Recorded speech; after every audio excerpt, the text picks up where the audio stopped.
Do you know the mayor of Suwan, Pangasinan? Do you know the mayor of Suwan, Pangasinan? You are very close with him, together with retired General Ronald Lee.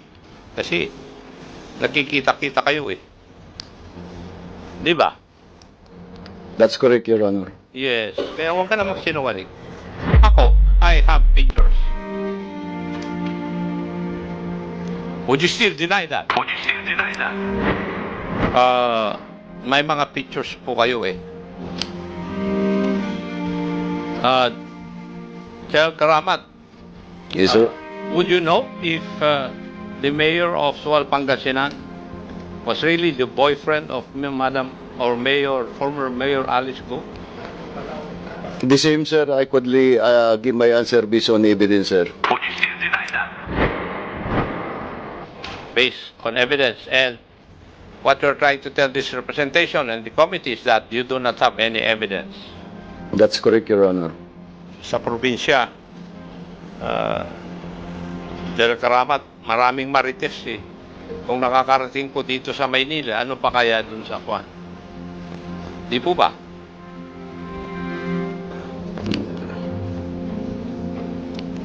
I will stick with my answer, Your Honor, sir, that I have no evidence, sir. Okay. Kasi, kung titingnan po ninyo kasi, yung pagtatanong ko kay Yusek Cruz, definitely nagkaroon ng leakage yung statement niya. Saan po kaya manggagaling yung leakage kundi doon sa mga nakakaalam na merong operation against the Bamban Pogo Hub? Di po ba? Sir, the operation... You are an investigator. Alam mo na yung mga connections na yun, di po ba? Yes, Your Honor. Yes. And how close are you with him? Being a former policeman, I know him as a colleague also, as a police, sir. So you were already the CIDG head when Colonel Alejandro raided yung Pogo Hub sa Bamban, Tarlac. That's correct, Your Honor, sir. Now, let's go back to the question of the Honorable Busita kasi magulo kanina. You relieved Colonel Alejandro how many days after the raid? A day after the operation, sir. A day after the operations. Yes, sir. Now, the Honorable Busita did not ask you the reason why. I'm asking you the reason why a day after the operation you relieved the head of the team which operated against the Pogo Hub in Bamban, Tarlac. Yes, sir, because there was already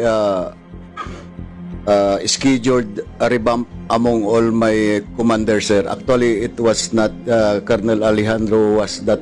Wait. I'm sorry, Chairman, ako. Because a while ago, you were telling us that you were on leave. Now, sinasabi mo... That was a different operation, Your Honor, sir. No. Wait. You told us that on February 1, during the operation of Colonel Alejandro, you were on leave. No, sir. During the operation of Colonel Buyakaw, that I was on You were leave. on leave also of the... No, sir. No, sir. I did not say that.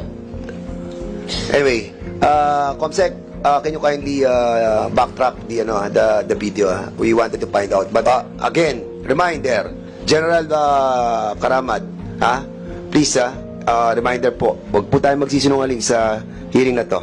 Ito ang latest update sa kaso ni Bamban Tarlac Mayor Alice Goo na nauugnay sa mga ilegal na aktibidad sa ating bansa. Dumalo si General Romeo Karamat Jr. sa Joint Committee hearing ng Kamara noong Miyerkules, July 31 hinggil sa mga paglaganap ng mga kriminal na aktibidad na nauugnay sa Pogo. Napagalaman din kasi na siya umano ang nagtimbre sa isinagawang Pogo operate sa Bamban, Tarlac at Porac, Pampanga at siya rin umano ang best friend ng napapabalitang boyfriend ni suspended Bamban Tarlac Mayor Alice Goo na si Sual Mayor Dung Kalugay. Humarap ring muli sa pagdinig ang mga generals at pulis na sangkot umano sa pagsibak ng mga pulis pagkatapos sa matagumpay na pag-raid ng Bamban Tarlac Pogo Hub.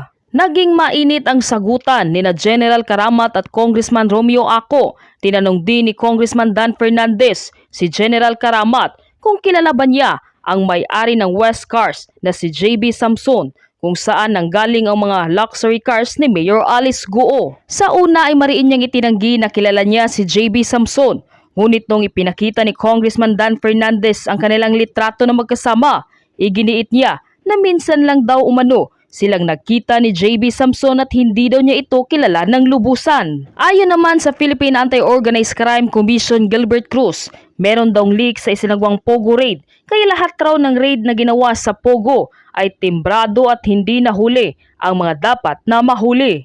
Panoorin ang napaka-intense sa ginawang hearing ng kamera at kung paano tila halos mautal-utal ang mga pulis patungkol sa paglaganap ng mga ilegal na aktibidad na nauugnay sa Pogo. Ngunit bago tayo magpatuloy, huwag kalimutang i-like, share, subscribe, and click the notification bell for more updates and for more upcoming videos. Maraming salamat! Sabi Cruz, when was the raid of Bamban conducted?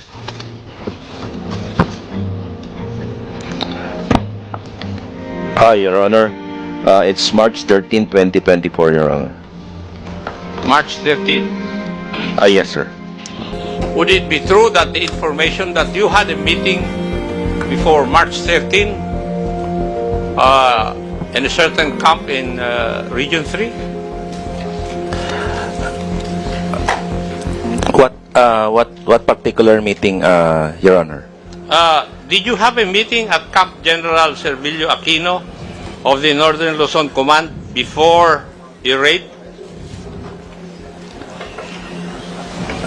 Before the raid, yes, sir. Sa NOLCOM po, sir, meron. Yeah, that's the question that I... Yes, sir, I meron asked. po, sir.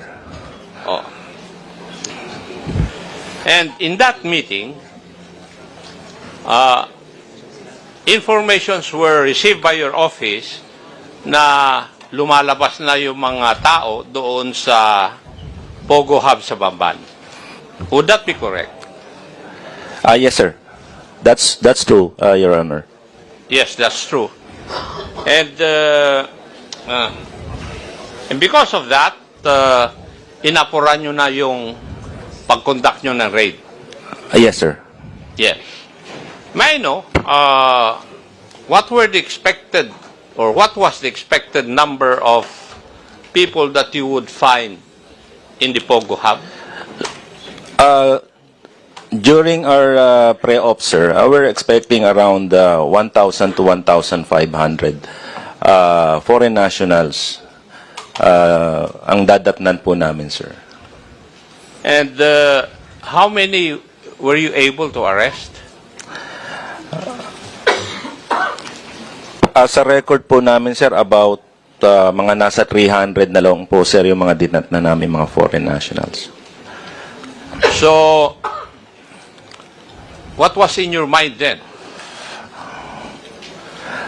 Definitely, sir, nagkaroon po ng leakage. Definite. Yes, sir. Sagot po nyo sa akin, definite. Yes, sir, nagkaroon ng definitely, leakage. sir. Kaya kumonte yung naratnan ninyo. Yes, sir. May I ask if General Karamat is still here? Present, Your Honor. Okay. Narinig mo yung sagot ni Jose Cruz doon sa Kwan sa tanong ko. Yes, sir. Ba na definitely nagkaroon ng leakage noong March 13 na operations, which included the Office of the Criminal Investigation and Detection Group. Tama? Yes, I heard, Your Honor. Yes. Now, yung dahilan doon sa isang raid kung bakit yung bang Bamban na Jose Cruz yung elements ng CIDG galing na sa Regions 1 in Cordillera? Yes, sir. Actually, kaya po na-delay, Your Honor, yung pagdating ng elements from the Region 1, sir, dahil medyo malayo po, sir. So that's why we need to, yung grupo na lang namin, sir, ang talaga nagtulong-tulong para maisara, sir, yung mga lalabasan, sir, ng mga nasa Pogo Hubs. But the participating units knew of the raid. Yes, sir. Kasama po namin, sir, yung CIDG nun, sir. Yes, sir. Anong CIDG elements from where? NCR, sir. NCR. Okay. Thank you. There was also a raid conducted on the same area by the CIDG alone. Tama po ba? I think that was, doon sa pagtatanong kanina, that was February 1 ba? 2023. That's 2023, Your Honor. Yes. Yun yung tanong ni Honorable Busita na CIDG lang ang nag-operate. Tama po? That's what I heard, Your Honor. Yes. Tama rin po ba, General Karamat? That's correct, Your Honor. Yes. And ang nag-lead ng raid, sa pagtatanong ni General Busita, if I understand it, si Colonel Alejandro? Yes, Your Honor. Yes. At after the raid, na-relieve siya. Yes, Your Honor. Pero hindi pa ikaw ang CIDG head. I was already the CIDG head, sir. You were already the Yes, CIDG. sir. Para maklarify, kasi magulo kanina yung pagtatanong eh. Yes, sir. Di ba? So you were already the CIDG head when Colonel Alejandro raided yung Pogo Hub sa Bamban Tarlac in February of 2023. That's correct, Your Honor, sir. Now, let's go back to the question of the Honorable Busita kasi magulo kanina. It took most of our time. Diyan lang sa question na yun eh. Issue na yan. You relieved Colonel Alejandro how many days after the raid? How many? A day after the operation, sir. A day after the operations. Yes, sir. Now, the Honorable Busita did not ask you the reason why. I'm asking you the reason why, a day after the operation, you relieved the head of the team which operated against the Pogo Hub in Bamban Tarlac. Yes, sir, because there was already scheduled a revamp among all my commanders, sir. Actually, it was not Colonel Alejandro was issued order on that day. There were several regional commanders who were included in that reshuffle, sir. Do you know the mayor of Suwal, Pangasinan? Yes, Your Honor. Yes. And how close are you with him? Being a former policeman, I know him as a colleague also, as a police, sir. But you are very close with him. Together with retired General Ronald Lee. Would that be correct? I cannot answer for General Ronald Lee, sir. Well, as the chairman has shown a while ago, may mga pictures po kayo eh. Yung kagaya ng prinisita ng chairman kanina. Ako, I have pictures. Would you still deny that? I could only answer for myself, sir. But I suppose General You do not Lee was know- once the provincial director in Bulacan, sir. I'm in Pangasinan, sir, so I suppose he knows him, sir. Yes. Kasi, nagkikita-kita kayo eh. Di ba? That's correct, Your Honor. Yes. Kaya huwag ka na magsinungaling.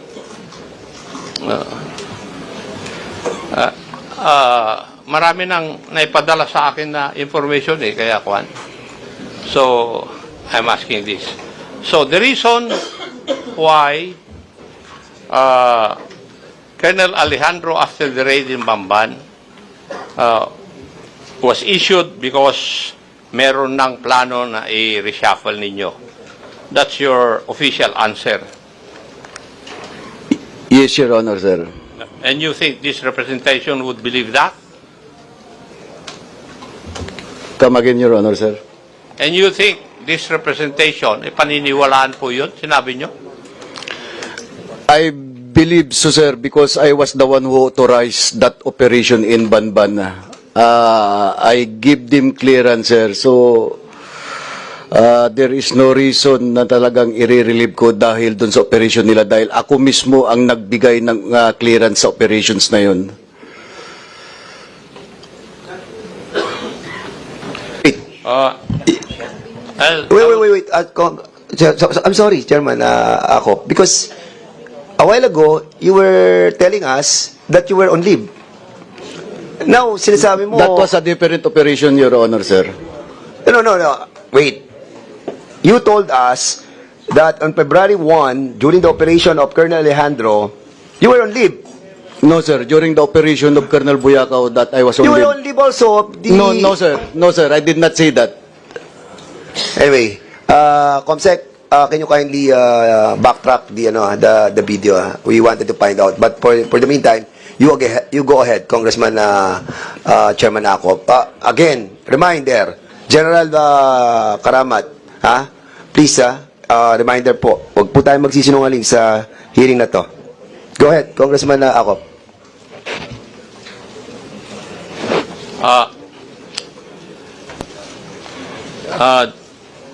General Karamat, Yes, sir. would you know if the mayor of Sual, Pangasinan was really the boyfriend of Madam or Mayor, former Mayor Alice Go? Not Congressman Batawil or Mayor Batawil, as insinuated by the Honorable Abante. The same, sir. I could give my answer based on evidence, sir.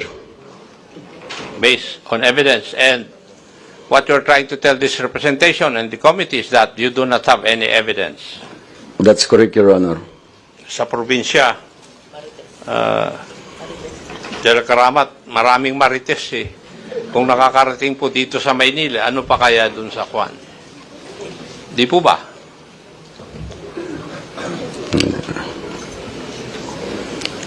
I will stick with my answer, Your Honor, sir, that I have no evidence, sir. Okay.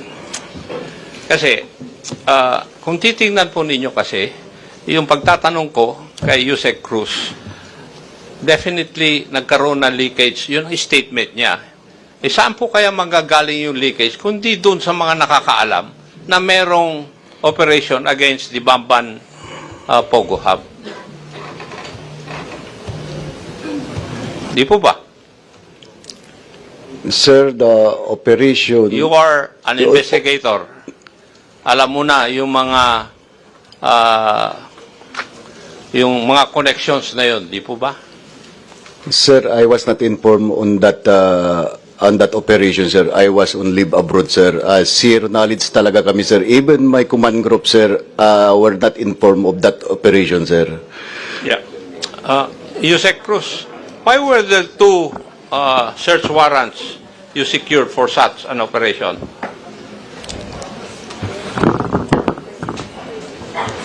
For the Banban operation, Your Honor. Yes.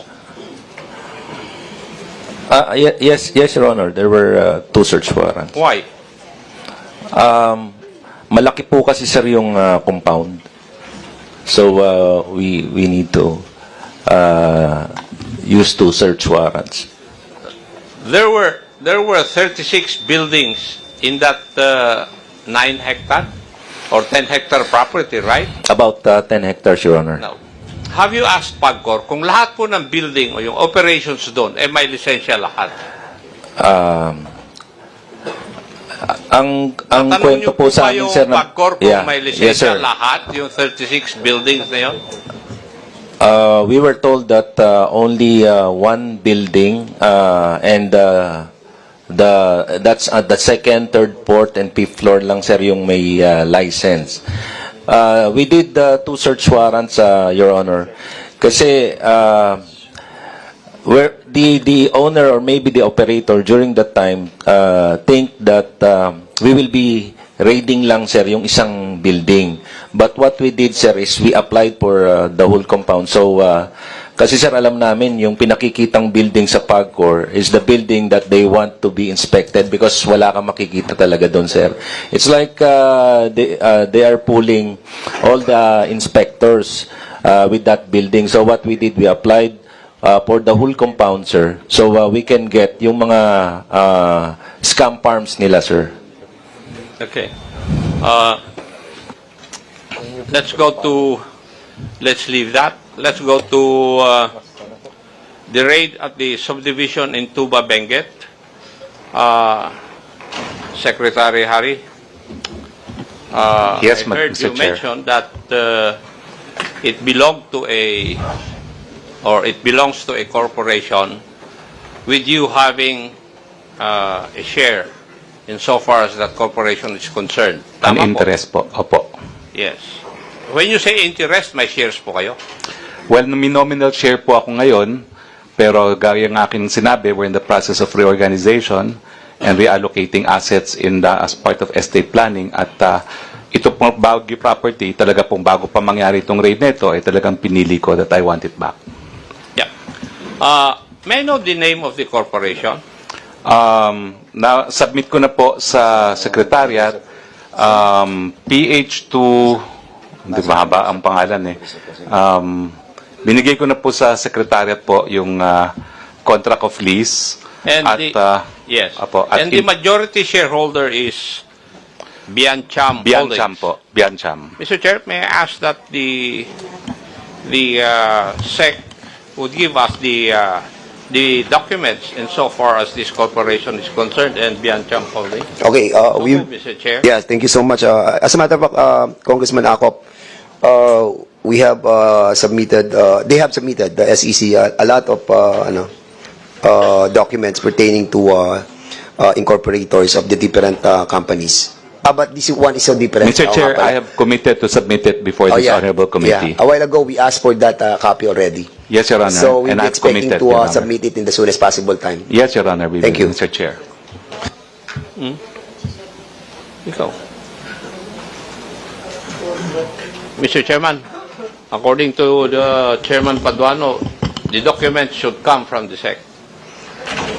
Yes. I think we asked the... okay. SEC, can you kindly give us also the documents pertaining to the corporations that was registered to your agency? Asan ang SEC? Ayun, ha? You know the name of the company already, correct? Yes, we'll give you the name of the company. Furnish us as soon as possible. Thank you. And Secretary, I heard also that you would eventually it would become yours. Yes, Your Honor. You intend to buy all the shares? Well, ang mangyayari po is Biancham owns PH2. Yes. Biancham will transfer the shares of PH2 to another holding corporation that I will be controlling, Your Honor. Okay. And would you be at liberty to name the